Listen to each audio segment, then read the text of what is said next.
কিন্তু দ্বিধা যাচ্ছে না নেফরার। আমি একা। আড়ালে থেকে আপনার উপর নজর রাখবেন লেডি কেম্মাহ আর রু। এর ফলে কী লাভ হবে? প্রথম লাভ, এটা একটা ফাঁদ। অসতর্ক হয়ে আপনার কাছে হয়তো বেফাঁস কিছু বলে ফেলতে পারে ওই দূত। দুই, আপনি যদি সবার আগে দেখা করেন ওই লোকের সঙ্গে, তাহলে আপনাকে আর যাই হোক রাজকুমারী নেফরা বলে কল্পনাও করতে পারবে না লোকটা, যেমনটা আগেও বলেছি। কিন্তু গতবারের মতো যদি অতর্কিত হামলা চালানো হয় আমার উপর, সম্ভাবনা কম, কারণ এখন পর্যন্ত আমি আর টাউ ছাড়া অন্য কেউ জানে না ওখানে যাচ্ছেন আপনি। তাছাড়া গতবারের হামলার পর পাহারা বসানো হয়েছে পবিত্র ভূমির সীমান্তে। পাহারাদারদের দেখতে পাবেন না আপনি, অথবা দেখলেও বুঝতে পারবেন না ওরা আসলে পাহারা দিচ্ছে। কাজেই ভয়ের কিছু নেই। যান সেখানে যা যা জানা সম্ভব হয় আপনার পক্ষে জেনে নিন ওই দূতের কাছ থেকে। তারপর লোকটাকে পথ দেখিয়ে নিয়ে আসুন স্ফিংসের কাছে। ওখানে চোখ বেঁধে ফেলা হবে ওর। তারপর হাজির করা হবে আমাদের আস্তানায়। নেফরাকে কেম্মাহ আর রুর কাছে পৌঁছে দিয়েছেন টাউ। তার খুব কাছের কয়েকজনকে ডেকে জরুরি কিছু আদেশ দিয়েছেন। তারপর ফিরে এসেছেন রয়ের কাছে। নিচু গলায় বললেন, মহান সাধু, কিছু কথা ছিল। অনুমতি দেওয়ার ঢঙে মাথা ঝাঁকালেন রয়। আপনি অনেক কিছু জানেন, অনেক কিছু অনুমান করতে পারেন। রাজা আপেপির সেই দূত আসলে কে? কিছু কি বুঝতে পেরেছেন সে ব্যাপারে? মনে হয় পেরেছি। লোকটা রাজদরবারের একজন সাধারণ কর্মচারী ছদ্মবেশে এসেছে, কিন্তু আসলে মোটেও সাধারণ না সে। ওই যুবক আসলে যুবরাজ খিয়ান, আপেপির উত্তরাধিকারী।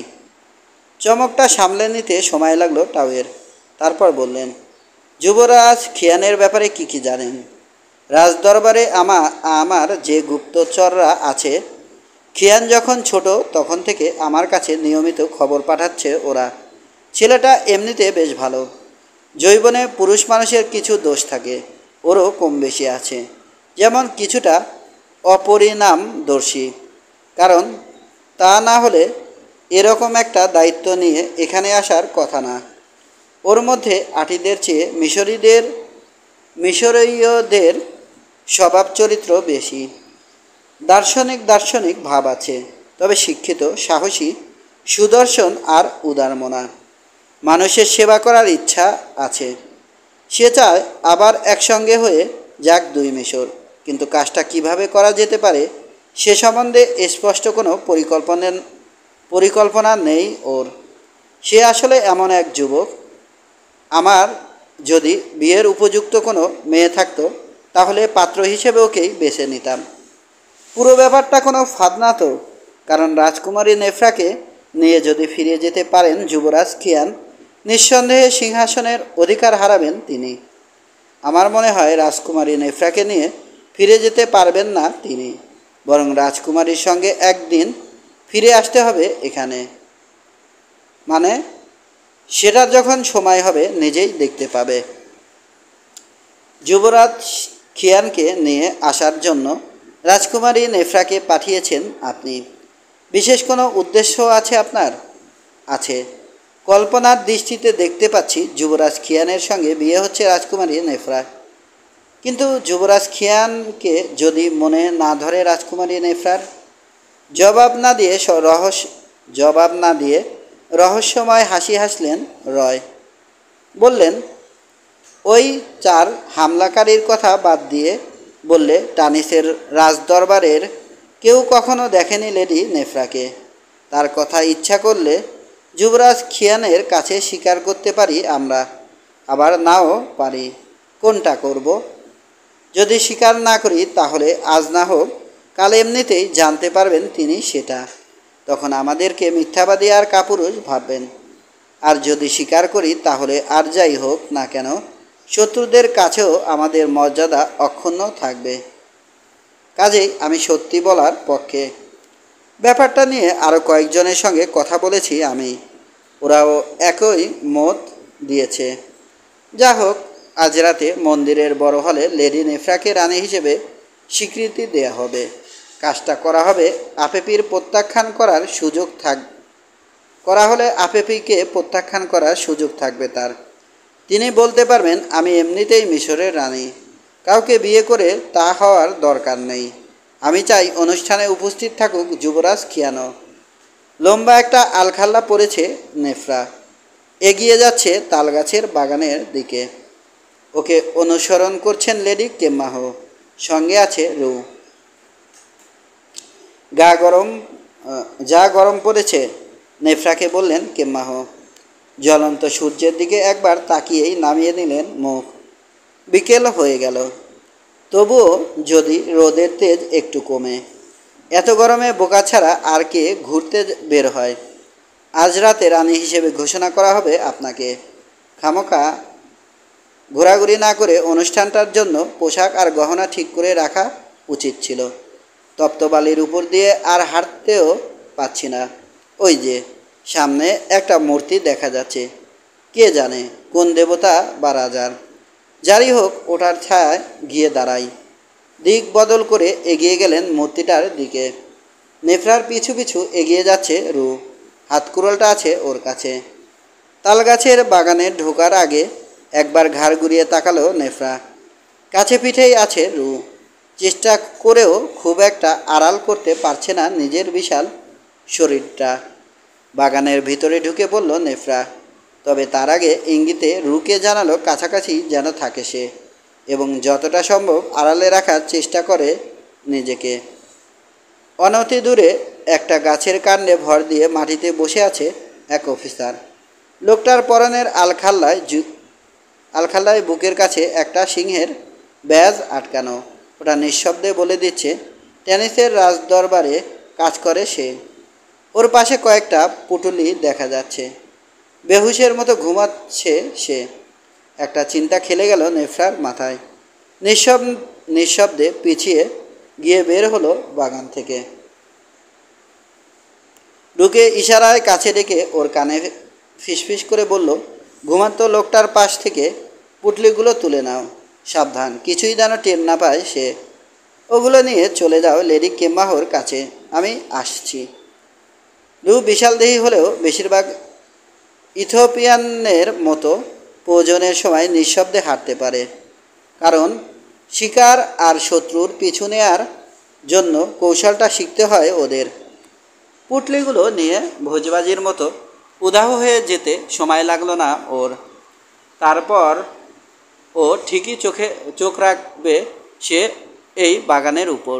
নেফরার কোনো বিপদ ঘটা মাত্র হাজির হবে। আরেকটা তাল গাছের দিকে এগিয়ে গেল নেফরা, হেলান দিল ওটার গায়ে। কৌতূহলী দৃষ্টিতে দেখছে ঘুমন্ত লোকটাকে। আগে কখনো রাজদরবারের কোনো অফিসারকে দেখেনি, আগে কখনো এত সুদর্শন কাউকেও দেখেনি। লোকটা দেখতে শুধু সুন্দর তা না, ওর চেহারায় আকর্ষণীয় অন্য কিছু একটা আছে। অদ্ভুত এক অস্বস্তি বোধ করছে নেফরা। আশ্চর্য, এরকম আগে হয়নি কখনো। মনে হচ্ছে ওর এতদিনের সব শান্তি যেন নষ্ট হয়ে যাচ্ছে। ঘাবড়ে যাচ্ছে সে, কিন্তু কেন এরকম হচ্ছে বুঝতে পারছে না। ঘুমান্ত খিয়ানের দিকে তাকিয়ে অনেকক্ষণ দাঁড়িয়ে থাকলো সে। একসময় নড়ে উঠল খিয়ান, চোখ খুলে হাই তুলল। কি যেন হয়ে গেল নেফরার ভিতরে। চট করে লুকিয়ে পড়ল গাছটার আড়ালে। উকি দিয়ে তাকিয়ে আছে খিয়ানের দিকে। দেখছে লোকটার বড় বড় বাদামি দুই চোখ অপূর্ব সুন্দর। লোকটা যদি একটানা তাকিয়ে থাকে তাহলে মনে হয় বিষাদের ছায়া আছে ওই দুই চোখে। পুটুলি দুটোর কথা মনে পড়ে গেল খিয়ানের। সচকিত হয়ে পিঠ খাড়া করল সে। এদিক ওদিক তাকাচ্ছে। ওগুলো গেল কোথায় বলে উঠল, এক হাত দিয়ে ধরেই তো ঘুমিয়েছিলাম। ভূতের আস্তানায় হাজির হলাম নাকি আসলেই? আলখাল্লা দিয়ে নিজেকে ভালো মতো ঢেকে গাছের আড়াল ছেড়ে বের হলো নেফরা। কিছু কি হারিয়ে গেছে স্যার? আপনাকে কি সাহায্য করতে পারি? হ্যাঁ, মেজাজ খারাপ হয়ে গেছে খিয়ানের। নেফরাকেই চোর বলে মনে হচ্ছে ওর। হারিয়ে গেছে এবং আমার মনে হয় তুমি চুরি করেছ। শোনো ছোকরা নাকি ছুকরি, গলার আওয়াজ শুনে তো গলা ভেঙে গেছে স্যার। কণ্ঠ যতখানি সম্ভব কর্কশ করে তোলার চেষ্টা করছে নেফরা। ছেলেদের গলা ভাঙলে কর্কশ হয় বলে জানতাম। তোমার তো দেখি মেয়েদের মতো হয়ে গেছে। যা হোক, ভালোই ভালোই আমার পুটুলি ফেরত দাও, নইলে কিন্তু পস্তাতে হবে। পস্তাতে হবে কেন? আমার হাতে যখন খুন হবে তখনই বুঝবে কেন। আমাকে খুন করলে আপনার পুটুলি আর কখনো ফিরে পাবেন স্যার? নেফরার দিকে কিছুক্ষণ এক দৃষ্টিতে তাকিয়ে থাকলো খিয়ান। তারপর বলল, তোমাকে দেখে মনে হচ্ছে না আমার হুমকিতে খুব একটা ভয় পেয়েছো। কে তুমি? স্যার, আপনি কি রাজা আপেপির অফিসার? তাহলে আমি আপনার গাইড। আপনাকে পথ দেখিয়ে নিয়ে যাওয়ার জন্য পাঠানো হয়েছে আমাকে। তোমাকে? ভুরু উপরে উঠে গেছে খিয়ানের। তোমাকে পাঠানো হয়েছে? জি স্যার, আমাকেই পাঠানো হয়েছে। কেন, তোমাদের ভাতৃসঙ্গে প্রাপ্তবয়স্ক পুরুষের অভাব আছে নাকি? না স্যার। তবে তারা ভাবলেন আপনি যেহেতু একা এসেছেন, সেহেতু সশস্ত্র লোক দেখলে ঘাবড়ে যেতে পারেন। আমার মতো কিশোরকে দেখলে ভয় পাবে না কেউ, তাই আমাকেই পাঠানো হয়েছে। খুব ভালো করেছে। কিয়ানের মেজাজ ঠিক হয়নি এখনও। এবার বলো, আমার পুটুলিগুলো কোথায় রেখেছো? চিন্তা করবেন না স্যার, ওগুলো জায়গা মতোই আছে। একটু আগে বলেছেন ভূতের আস্তানায় হাজির হয়েছেন কিনা। আমার মনে হয় আসলেই তাই।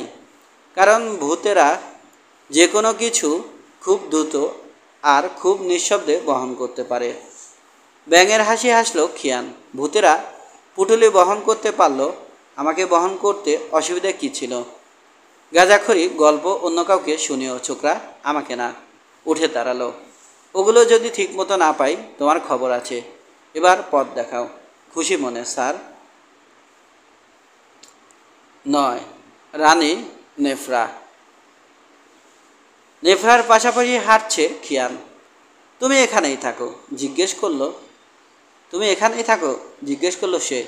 জি স্যার, কাছে পিঠেই বলা যায়। তোমাদের এখানে ঘন ঘন মেহমান আসে? না স্যার, আসে না বললেই চলে। এখন আমাকে পেয়ে বাহাদুর সেজে বসে আছো। অন্য সময় কি করো তাহলে? ঘোরাঘুরি। কোথায়? যখন যেখানে মন চায় সেখানে। স্যার, পিরামিডের সঙ্গে পরিচয় আছে আপনার? একটুও না। মানে দূর থেকে শুধু দেখা বাদে যদি বলি তাহলে। তবে এটা জানি, বড় বড় রাজাদের সমাধি ওগুলো। আর এখন ব্রাদারহুড অব দ্য ডনের ব্যক্তিগত সম্পত্তি। কেন বললেন কথাটা? নেফরাকে বাজিয়ে দেখার উদ্দেশ্যে খিয়ান বলল, কয়েকদিন আগে 4 জন লোক বিনা অনুমতিতে ঢুকেছিল এখানে। পিরামিডের রহস্য উদ্ঘাটন করতে চেয়েছিল ওরা। তখন অন্ধকার ভেদ করে বেরিয়ে আসে বিরাট এক কালো সিংহ। মুহূর্তের মধ্যে শেষ করে দেয় 3 জনকে। গুরুতর আহত হয় অন্য লোকটা, পরে মারা যায়। কেউ কেউ বলছে ওটা নাকি আসলে সিংহ না, এখানকারই কোনো ভূত। তুমি কিছু শুনেছ নাকি এ ব্যাপারে? না স্যার, সিংহ বা ভূতের ব্যাপারে কিছু শুনিনি আমি। তবে পিরামিডগুলো খুব সুন্দর লাগে আমার কাছে। দেখুন, মনে হয় না মাথা উঁচু করে দাঁড়িয়ে আছে সবগুলো? তোমার বয়স কম তো, তাই এখনও বের হতে পারোনি কল্পনার জগৎ থেকে। তুমি মনে হয় এই এলাকা থেকে বেশি দূরে যাওনি কখনো। আমি অনেক জায়গায় গেছি, এমনকি সিরিয়াতেও। ওখানে পিরামিডের চেয়েও উঁচু পর্বত দেখেছি। সেগুলোর চূড়ায় বরফ জমে থাকে। দূর থেকে দেখতে খুব সুন্দর লাগে। স্যার, যদি কিছু মনে না করেন, আপনার নামটা জানা হয়নি। আমার নাম রাশা। আমি একজন মহাফেজ। আপনাকে দেখে কিন্তু তা মনে হয় না। কেন? আমাদের এখানে মহাফেজদের কোমর বন্ধনীতে প্যালেট থাকে, তলোয়ার থাকে না। তাদের হাতও অন্যরকম হয়, কালির দাগে ভরা। আপনার 2 হাত একদম পরিষ্কার। আপনাকে দেখে আসলে কি মনে হয় জানেন? কি মনে হয়? আপনি কোনো সৈনিক অথবা শিকারী, কিংবা পর্বতে চড়ায় পারদর্শী কেউ। না স্যার, রাজদরবারের কোনো কামরায় বসে যারা পাণ্ডুলিপি নকল করে, আপনাকে তাদের মতো মনে হয় না। পর্বতে চড়ার কথা বললে শুনে অন্য একটা কথা মনে পড়ে যাচ্ছে। কি? তোমাদের এখানে নাকি একটা ভূত আছে যে পিরামিড বেয়ে ওঠানামা করে? অনেকেই নাকি দেখেছে ভূতটাকে। আমাদের এখানে একটা পরিবার আছে যার সদস্যরা দিনে বা রাতে অনায়াসে পিরামিড বেয়ে ওঠানামা করতে পারে। ঘুরিয়ে জবাব দিল নেফরা, তারা কেউ ভূত না, রক্ত মাংসের মানুষ। ভাবছি এখানে যদি অনেক দিন থাকতে হয় তাহলে ওদেরকে বলে কয়ে শিখে নেব বিদ্যাটা। ভূতটার ব্যাপারে কিছু বললেন না যে? স্ফিংসের সামনে হাজির হয়েছে ওরা। থেমে দাঁড়ালো নেফরা। ইচ্ছা করলে এই বিরাট মূর্তিকে জিজ্ঞেস করে দেখতে পারেন। সবাই বলে কেউ যদি মন থেকে কিছু জানতে চায় এটার কাছে তাহলে জবাব পায়, তাই নাকি? তাহলে ওটাকে প্রথম কোনো প্রশ্ন করব আমি, জানো? প্রথম কোন প্রশ্নটা করব আমি জানো? আমার পাশে আলখাল্লার ভিতরে কে আছে স্যার? এখান থেকে আমাদের মূল আস্তানায় নেয়ার আগে আপনার চোখ বেঁধে ফেলার আদেশ আছে আমার উপর। কেন? আমাদের গোপন রহস্য ফাঁস করার নিয়ম নেই কোনো আগন্তুকের কাছে। যদি কিছু মনে না করেন হাঁটু গেড়ে বসুন, কারণ আপনি খুব লম্বা। হাত উঁচু করে কাজটা করতে পারবো না আমি। অবশ্যই অবশ্যই। আবার ব্যাঙের সুর খেয়ানের কণ্ঠে। প্রথমে চুরি করা হলো আমার সঙ্গে যা ছিল সব। এবার বলা হচ্ছে হাঁটু গেড়ে বসতে, কারণ আমার চোখ বাঁধা হবে। কিছুক্ষণ পর একটা গর্তের কাছে নিয়ে গিয়ে বলা হবে, স্যার লাফিয়ে পড়ুন, আপনার জন্য অপেক্ষায় আছে কিছু ক্ষুধার্ত কুমির, নাকি? বলতে বলতে হাঁটু গেড়ে বসে পড়ল সে। একটা রেশমি রুমাল দিয়ে খিয়ানের চোখ বেঁধে ফেলল নেফরা। কাজ শেষ, এবার উঠে দাঁড়াতে পারেন। কথা মতো কাজ করলো খিয়ান। আমাকে ধোকা দেওয়ার কারণ কি জানতে পারি? ধোকা স্যার? ধোকা স্যার? এমন ভান করছো যেন তুমি একটা ছেলে, কিন্তু তুমি আসলে একটা মেয়ে। চোখ বাঁধার সময় তোমার হাত দেখেছি আমি। লম্বা লম্বা চুল আছে তোমার। চোখ বাঁধার সময় যখন ঝুঁকেছ তখন আলখাল্লার হুডের ফাঁক দিয়ে বেরিয়ে এসেছিল। তোমার এক হাতে বিশেষ একটা আংটি আছে। রাজদরবারে কাজ করি বলে ওরকম আংটি চিনি আমি। ওগুলো ব্যবহার করেন রাজা বা রানীরা সিলমোহর করার সময়। কে তুমি? কে মাহো? উঁচু গলায় ডাকলো নেফরা। আমার কাজ শেষ, এবার যেতে হবে আমাকে। দারোয়ানের কাছ থেকে বকশিশ নিতে হবে। আপনি আসুন, এই মহাফেজ বা দূতকে নিয়ে যান পবিত্র সাধুর কাছে। আর হ্যাঁ, ওই পুটলিগুলো নিতে ভুলবেন না। ওগুলো জায়গা মতো নিয়ে গিয়ে খুলে দেখাবেন এই ভদ্রলোককে। সারাটা পথ আমাকে চুরির অপবাদ দিয়েছেন তিনি। সাধু রয়, লর্ড টাউ এবং ভাতৃসংঘের আরও কয়েকজন গণ্যমান্য ভাইয়ের সামনে বসে আছে খিয়ান। রয় বললেন, রাসা, আঠিদের রাজা আপেপির কাছ থেকে যে পাপাইরাস এনেছেন আপনি, তা পড়েছি আমরা। দুটো প্রশ্ন আর একটা হুমকি। চিঠিটার সারমর্ম যদি আমার বুঝতে ভুল হয়ে না থাকে। প্রথম প্রশ্ন, মিশরের রাজকুমারী নেফরা বেঁচে আছেন কিনা? ব্রাদারহুড অব দ্য ডনের আশ্রয়ে আছেন কিনা? এই প্রশ্নের জবাব এখন দেব না আমি, কারণ আজ রাতে আপনি নিজেই জানতে পারবেন সেটা। 2 নম্বর প্রশ্ন, আপেপিকে বিয়ে করতে রাজি আছেন কিনা সেই রাজকুমারী? এটার জবাবেও কিছু বলবো না, কারণ রাজি না রাজির ব্যাপারটা যাকে বিয়ের প্রস্তাব দেওয়া হয়েছে সম্পূর্ণভাবে তার। এবার আসুন হুমকির প্রসঙ্গে। বলা হয়েছে রাজকুমারী নেফরা আমাদের কাছে থাকার পরও যদি তাকে আপনার সঙ্গে যেতে দিতে অস্বীকৃতি জানায়, অথবা তিনি যদি বিয়েতে রাজি না হন, তাহলে আঠিদের আগের রাজাদের সঙ্গে ভাতৃসংঘের যে চুক্তি হয়েছিল তা ভঙ্গ করবেন আপেপি। সমূলে উৎপাটিত করবেন আমাদেরকে।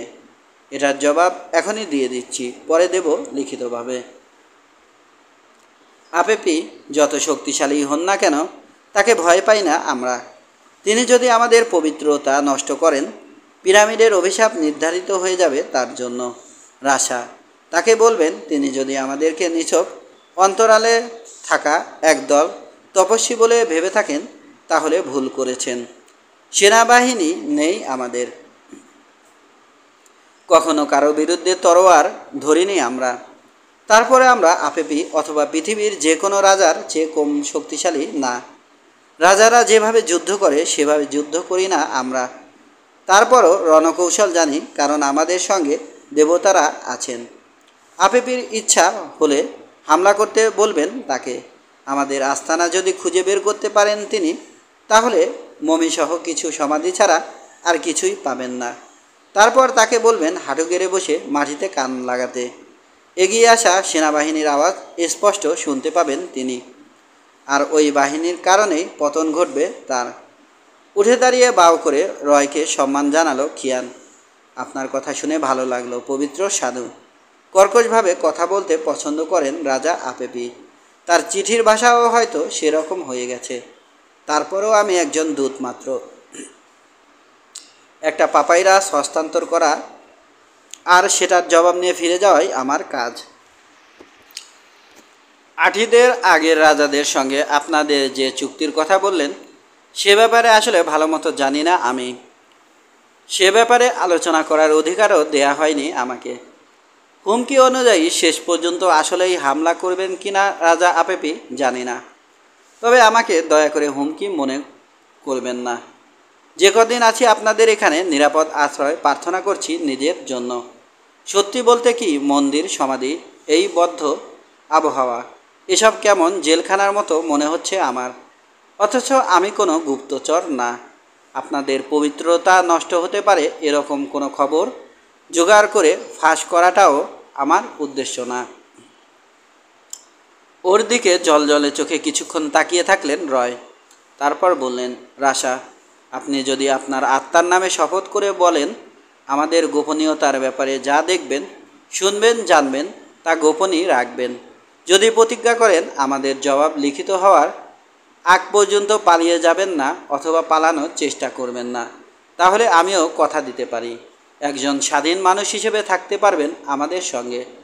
রয়কে আবারও বাউ করল খিয়ান। ধন্যবাদ পবিত্র সাধু। আপনার কথা মতো প্রতিজ্ঞা করলাম। আপনাদের দেবতার বেদিতে উৎসর্গ করার জন্য আমার মাধ্যমে কিছু নৈবেদ্য পাঠিয়েছেন রাজা আপেপি। অনুমতি দিলে দেখাতে চাই সেগুলো। মুচকি হাসলেন রয়। আমরা যাকে দেবতা বলে মানি তিনি মৃত্যুর প্রতিনিধি অসিরিস। মানুষের আত্মা ছাড়া অন্য কোনো নৈবেদ্য গ্রহণ করেন না। তাই আপনার উপহার ফেরত নিয়ে গেলে ভালো হয়। মহান সাধু, আপনি একজন জ্ঞানী লোক। আপনি জানেন পৃথিবীর কোনো রাজাই তার দেয়া উপহার ফেরত নিতে পছন্দ করেন না। বলা বাহুল্য রাজা আপেপিও হয়তো তা করবেন না। আমার উপর ভীষণ রাগও করতে পারেন তিনি। আবারও মুচকি হাসলেন রয়। আজ রাতে আমাদের এখানে একটা অনুষ্ঠান আছে। আপনার দাওয়াত থাকলো রাশা। আপাতত বিদায়। গিয়ে খাওয়া দাওয়া করুন, বিশ্রাম নিন। যথাসময়ে লোক যাবে আপনার কাছে। যদি ওই অনুষ্ঠানে যোগ দেওয়ার ইচ্ছে থাকে তাহলে চলে আসবেন যথাস্থানে। অবশ্যই। যাওয়ার জন্য ঘুরল খিয়ান। প্রায় মাঝরাত। পোশাক বদল করে সঙ্গে করে আনা আরেক পোস্ত কাপড় পরেছে খিয়ান।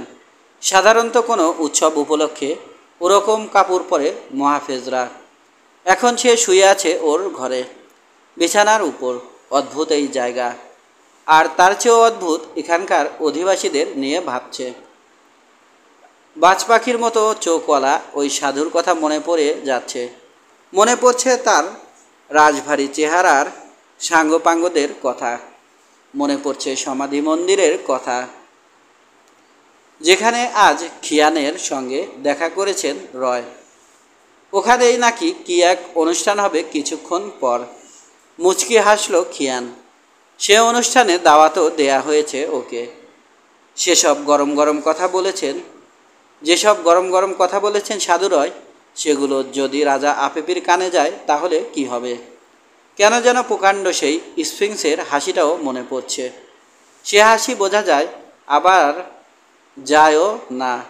রেশমি রুমালে খিয়ানের চোখ বাঁধা পড়ার আগে শেষ যে দৃশ্য দেখেছে সে তা ওই হাসি। তখন কি সেই রহস্যময়ীর চেহারাতেও সেরকম কোনো হাসি ছিল? ঘুরে ফিরে ওই মেয়ের কথা বারবার মনে পড়ছে কেন? নিঃসন্দেহে মেয়েটা একজন যুবতী। কি সুন্দর হাত ওর, আর কি সুন্দর চুল। ওর এক হাতের একটা আঙুলে রাজকীয় একটা আংটি ছিল। মোটা গলায় কথা বলার চেষ্টা করছিল সে বারবার, কিন্তু সেই ব্যর্থ চেষ্টা নিঃশব্দে জানিয়ে দিয়েছে খিয়ানকে। হাত আর চুলের মতোই মেয়েটার কণ্ঠও সুন্দর। ওই মেয়েও কি অপূর্ব সুন্দরী? ওর সঙ্গে কি দেখা হবে আর কখনো? অস্থির লাগছে খিয়ানের। উঠে বসলো সে। আংটিটা কি ওই মেয়েরই, নাকি কোথাও খুঁজে পেয়েছে, নাকি চুরি করেছে? খিয়ানের পুটুলি যে চুরি করতে পারে সে ওরকম একটা আংটির লোভ সামলাতে পারবে? দারোয়ানের কাছ থেকে বকশিশ পাওয়ার আশা করে যে লোভ সামলাতে না পারাটা তার জন্য স্বাভাবিক। কিয়ান নিশ্চিত না মেয়েটা আসলেই চোর কিনা। সে জানে না মেয়েটা আসলেই সুন্দরী কিনা, জানে না ওর সামাজিক অবস্থান কি। তারপরও মেয়েটাকে কেন যেন সাধারণ কেউ, যেমন কোনো চাষির মেয়ে হিসেবে মেনে নিতে ইচ্ছা করছে না। কারণ চাষির মেয়েরা ওই মেয়ের মতো করে কথা বলে না, ওর মতো করে ভাবে না। ভিতরে আসবো স্যার? চমকে উঠল খিয়ান। ঝট করে তাকালো দরজার দিকে। গোবরাটে দাঁড়িয়ে আছে কর্কশ কণ্ঠটার মালিক। লোকটাকে দেখে আরেকবার চমকে উঠল খিয়ান। যেমন লম্বা লোকটা তেমন চওড়া, কুচকুচে কালো। দরজা দিয়ে ঢুকতে হলে মাথা নিচু করতে হবে ওকে। এসো। নিচু গলায় অনুমতি দিল সে। খিয়ানের ঘরে ঢুকলো রু। ওর দিকে জ্বলন্ত প্রদীপের আলোয় এক দৃষ্টিতে কিছুক্ষণ তাকিয়ে থাকলো খিয়ান। বিশাল একটা হাতকুড়াল দেখা যাচ্ছে লোকটার হাতে। এত বড় হাতকুড়াল আগে কখনো দেখেনি খিয়ান। চোখ কচলালো সে। দুঃস্বপ্ন দেখছে কিনা ঠিক বুঝতে পারছে না। বলল, কে তুমি? আমার কাছে কি দরকার? আমি আপনার পথ প্রদর্শক, বলল রু। আপনাকে আমার সঙ্গে নিয়ে যেতে এসেছি। আবারও পথ প্রদর্শক? পথ দেখিয়ে কোথায় নিয়ে যাবে তুমি আমাকে? নরকে? না, বিশেষ একটা অনুষ্ঠানে। কিন্তু তোমাকে দেখে মনে হচ্ছে অনুষ্ঠানটা যেন আমার মৃত্যুদণ্ড কার্যকর করার। কারণ তুমি দেখতে সাক্ষাৎ জল্লাদের মতো। আর তোমার ওই কুড়াল, ওটার কোনো তুলনা জানা নেই আমার। কি নাম তোমার? পৃথিবীর দানব নাকি পেতলোকের আত্মা? রু। রু? এত বড় মানুষের এত ছোট নাম? যা হোক, তোমার সঙ্গে কোথাও যাওয়ার বিন্দুমাত্র ইচ্ছা নেই আমার। আমি যার পর নাই ক্লান্ত এবং এখানেই থাকতে চাই। শুভরাত্রি। আপনি যত ক্লান্তই হন না কেন, আপনাকে ওই অনুষ্ঠানে নিয়ে যাওয়ার আদেশ আছে আমার উপর। ভালোই ভালোই আসবেন, নাকি আপনার পুটুলি যেভাবে বহন করেছিলাম সেভাবে বয়ে নিয়ে যাব আপনাকে? ও, তার মানে তুমিই চোর। তুমি চুরি করেছো আর আমার চোখ বাঁধার জন্য রেখে এসেছো এক বাটপারকে। বাটপার? গর্জে উঠল রু। হাতকুড়ালটা তুলল। তা নয়তো কি? যে মেয়ে হয়ে পুরুষের বেশ ধারণ করে পুরুষের মতো সাজার চেষ্টা করে, তাকে তুমি কি বলবে? এত উত্তেজিত হওয়ার কিছু নেই, বসো। তুমি দাঁড়িয়ে থাকলে ঘরে আর জায়গা থাকে বলে মনে হয় না। নাও, এক পেয়ালা মদ খাও। হাত বাড়িয়ে খিয়ানের কাছ থেকে পেয়ালাটা নিল রু। এক চুমুকে খালি করে ফেলল। তারপর বলল, ধন্যবাদ। তপস্বীদের সঙ্গে থাকার একটা খারাপ দিক কি জানেন? খাওয়ার মতো ভালো ভালো জিনিস থাকার পরও না খেয়ে থাকতে পছন্দ করেন তারা। যেমন এই মদ। আমি জানি কোনো না কোনো কবরের ভিতরে এই জিনিস অনেক সঞ্চয় করে রেখেছেন তারা। তারপরও নিজেরা খান না, মেহমান ছাড়া অন্য কাউকে খেতেও দেন না। অনেক কথা হয়েছে, এবার চলুন। আমার উপর আদেশ আছে। আগেও বলেছ কথাটা রু, কিন্তু কে আদেশ দিয়েছে তোমাকে? সেই মেয়ে। কথা শেষ করলো না রু, থেমে গেলে কেন? কার কথা বলছো? আমার চোখ বেঁধেছিল যে। নাও, আরেক পেলা মদ খাও। কথা মতো কাজ করলো রু।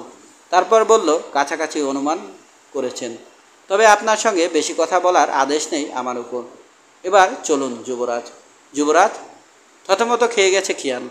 সামনে নিয়ে বলল, মাত্র 2 পেলা মদেই নেশা ধরে গেল তোমার? আমাকে যুবরাজ বলছো কেন?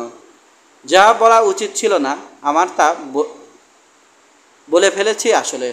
যুবরাজ, আপনি কি এখনও বুঝতে পারছেন না? এখানকার সব তপস্বী আসলে এক একজন জাদুকর। তারা ভান করেন যেন কিছুই জানেন না, অথচ আসলে সব জানেন। তারা মনে করেন আমি এক বোকা ইথিওপিয়ান, কুচকুচে কালো এক লোক যে মস্ত এক হাতকুড়াল বয়ে বেড়ায়। তারা যা ভাবেন তা হয়তো ঠিক, তবে আমার কান আছে এবং তা বেশিরভাগ সময়ই খোলা থাকে। আমি জানি, তাই আমি জেনে গেছি আপনি আসলে একজন যুবরাজ আর আমার মতোই একজন সৈনিক, অথচ এখানে এসেছেন একজন মহাফেজের ছদ্মবেশে। তবে আপনাকে ছাড়া আর কারো কাছে বলিনি কথাটা, এমনকি এবার দয়া করে আর কথা বাড়াবেন না। মূল্যবান সময় চলে যাচ্ছে। খালি হাতটা বাড়িয়ে খপ করে খিয়ানের একটা হাত চেপে ধরল রু। এক টানে ওকে নিয়ে এলো ঘরের বাইরে। খিয়ান বুঝতে পারছে জোরাজুরি করে কোনো লাভ নেই, কারণ জোর খাটিয়ে কিছুই করতে পারবে না এই দানবের বিরুদ্ধে। তাই নিয়তিতে যা আছে তাই হবে ভেবে নিয়ে এগিয়ে চলল রুর পিছু পিছু। মন্দিরের হল রুমে দাঁড়িয়ে আছে খিয়ান। এদিক ওদিক তাকাচ্ছে। মাথার উপর ছাদ আছে, বেশ কয়েকটা বড় বড় জানালা আছে হলে, সবগুলোই খোলা। বাইরে পূর্ণিমার রাত, চাঁদের আলো আসছে জানালা দিয়ে।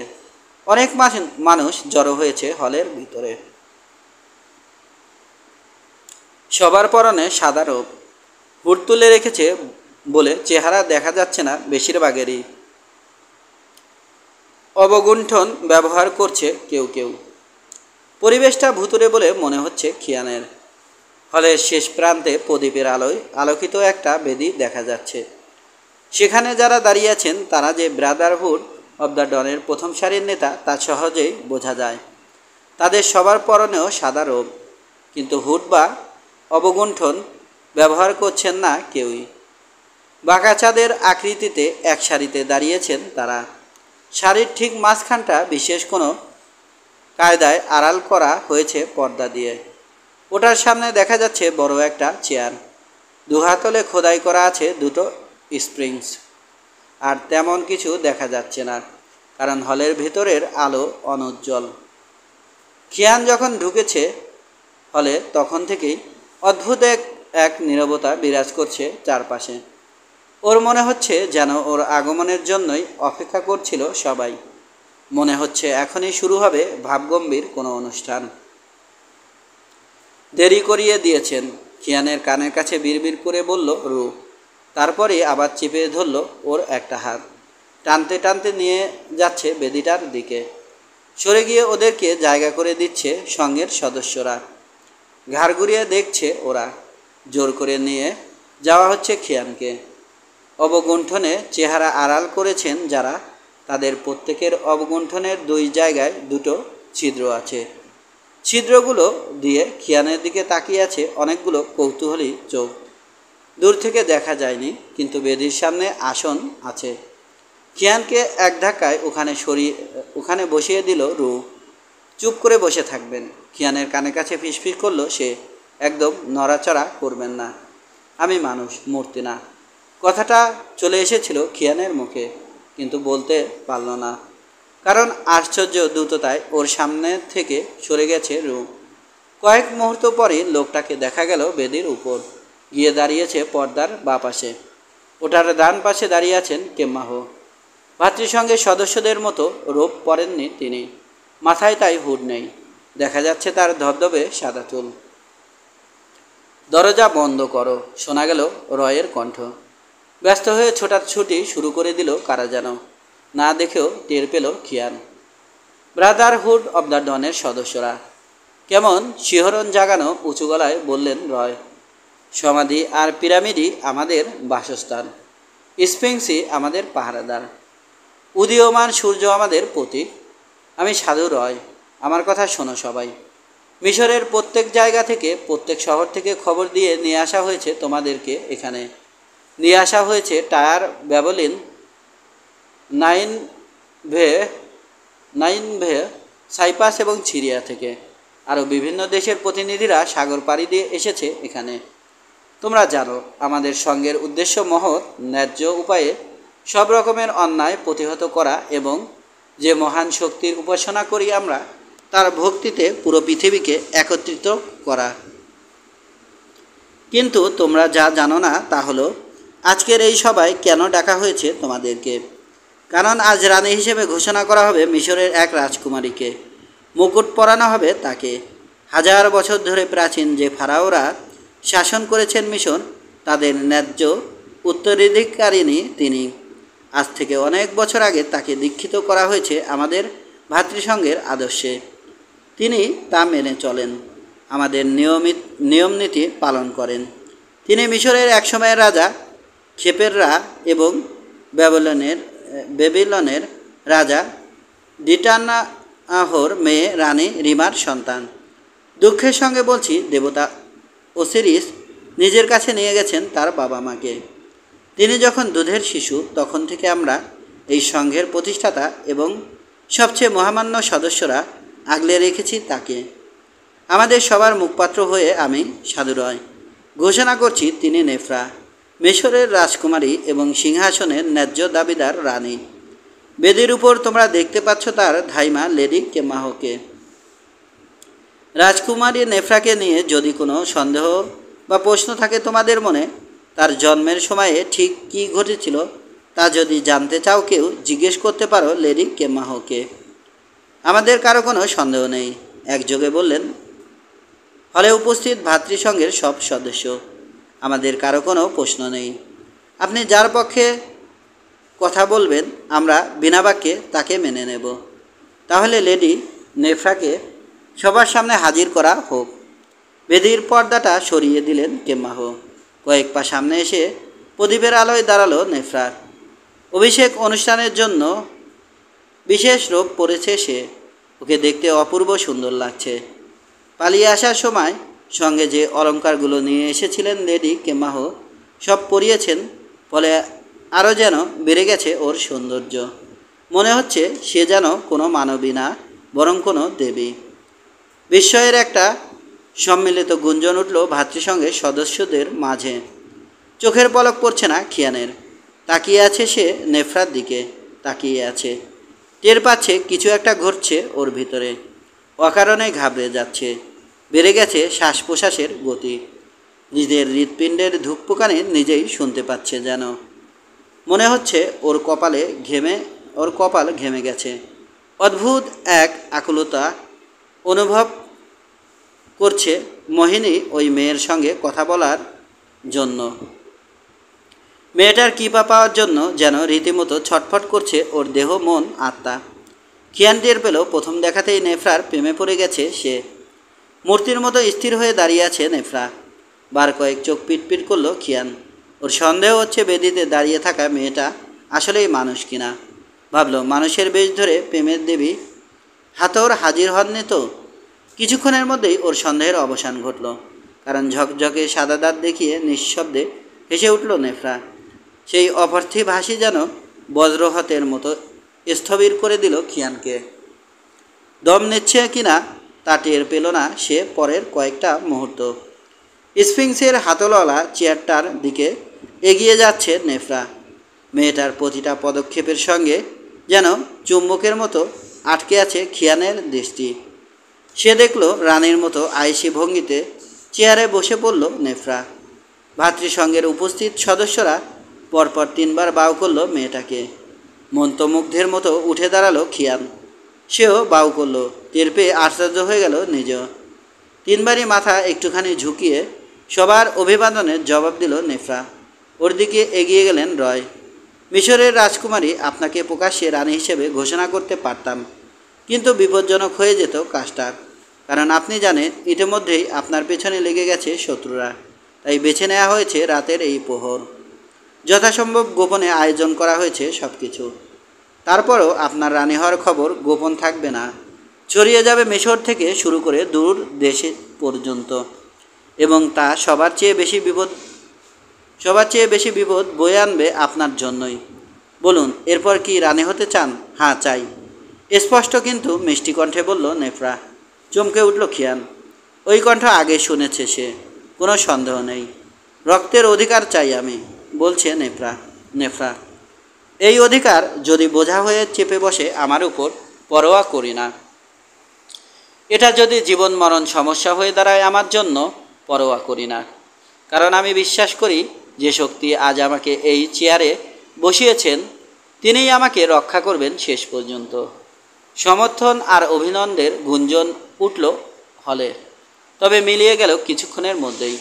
খিয়ান নিজেও অভিনন্দিত করছে নেফরাকে। টের পেয়ে আরেকবার আশ্চর্য হলো সে। শ্বেত স্ফটিক দিয়ে বানানো একটা বাটি হাতে নিলেন রয়। ওটাতে পবিত্র তেল আছে। একটা আঙুল ডোবালেন তেলে, তারপর আঙুলটা দুবার ছোঁয়ালেন নেফরার 2 ভুরুতে। অতন্দ্রিয় কিছু ইশারা করছেন। এগিয়ে গেলেন লেডি কেমাহ।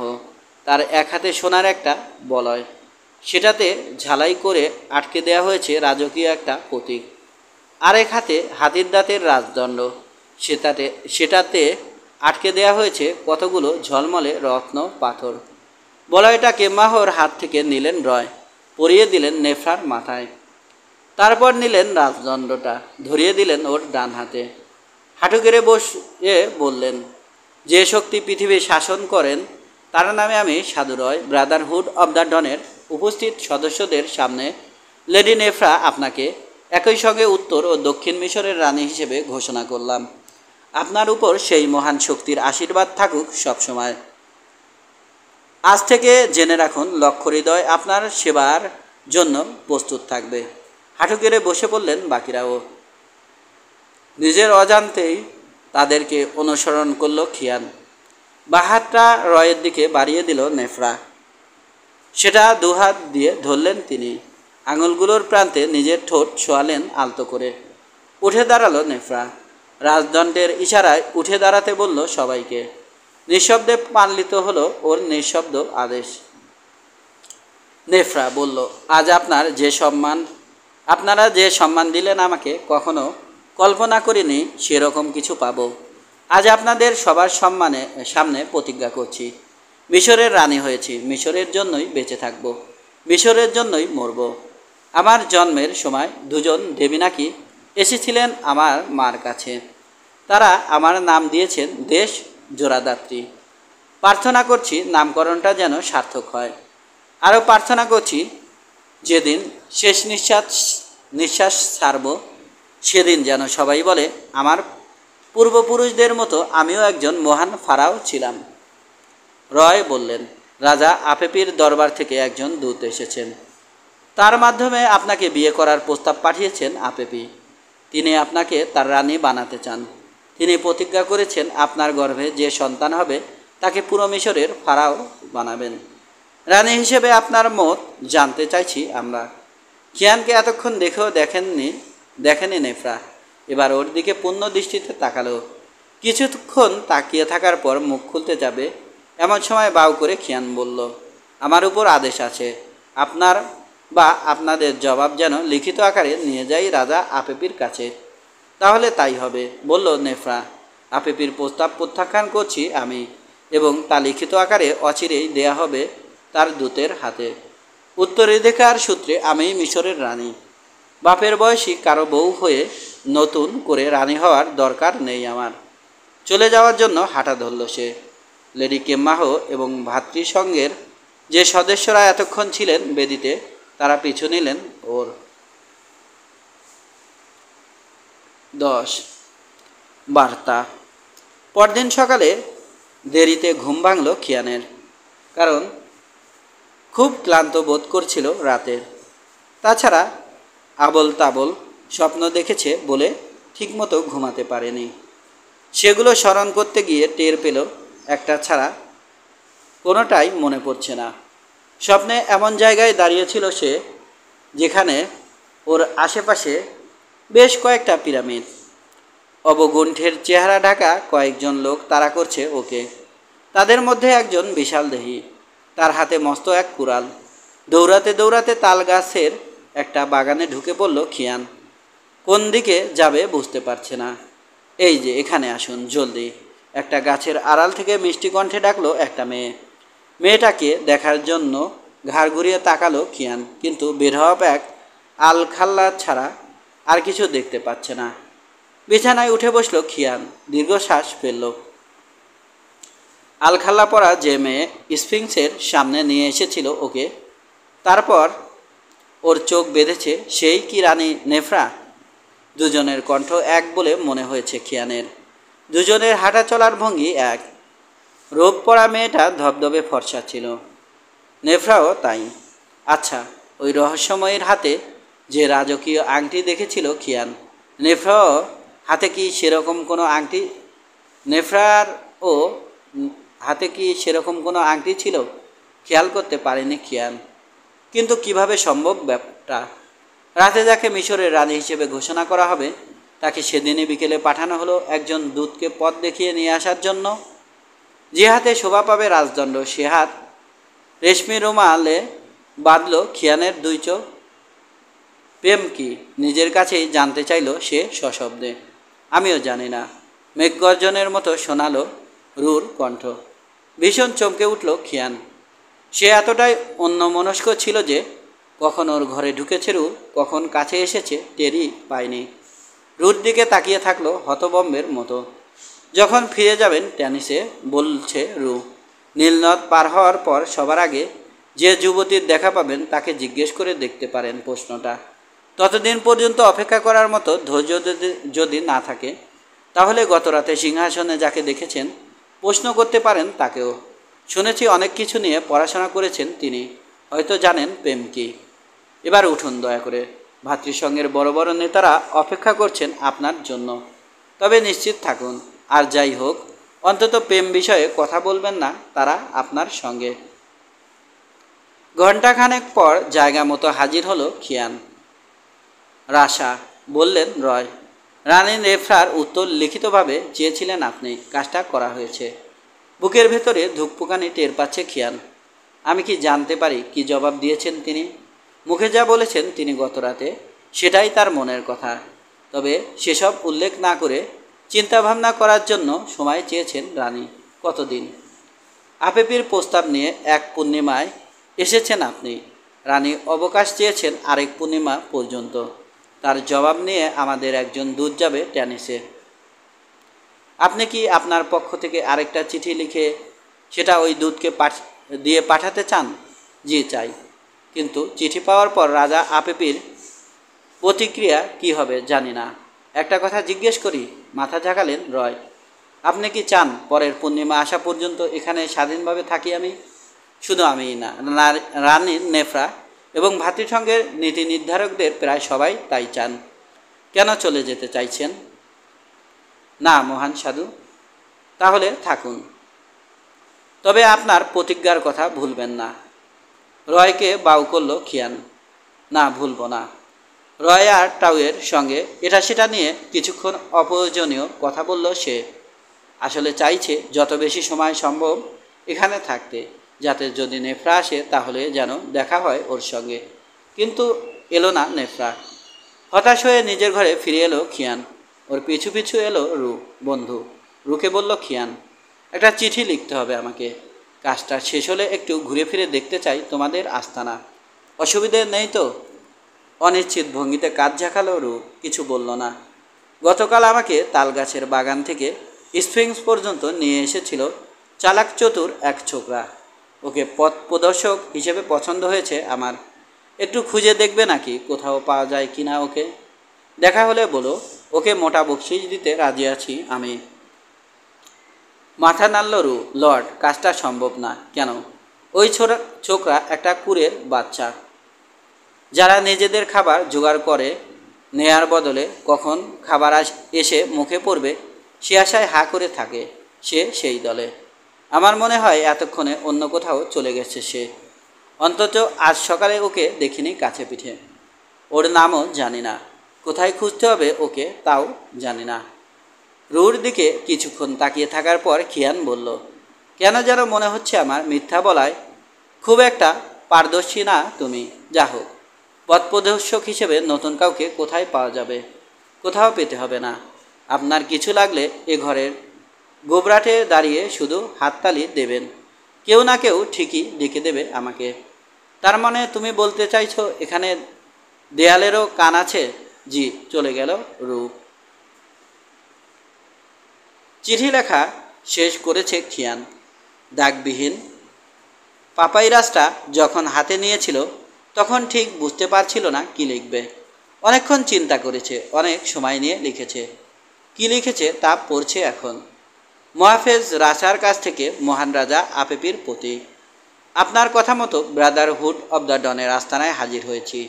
বড় বড় কয়েকটা পিরামিডের ছায়ায় অবস্থিত বেশ কিছু সমাধিতে আর ধ্বংসপ্রাপ্ত মন্দিরে থাকেন তারা। এখানে আমাকে সাদরে গ্রহণ করেছেন সঙ্ঘের সবাই। সাধু রয় এবং সঙ্ঘের বড় বড় কয়েকজন নেতার সঙ্গে পরিচয় হয়েছে আমার।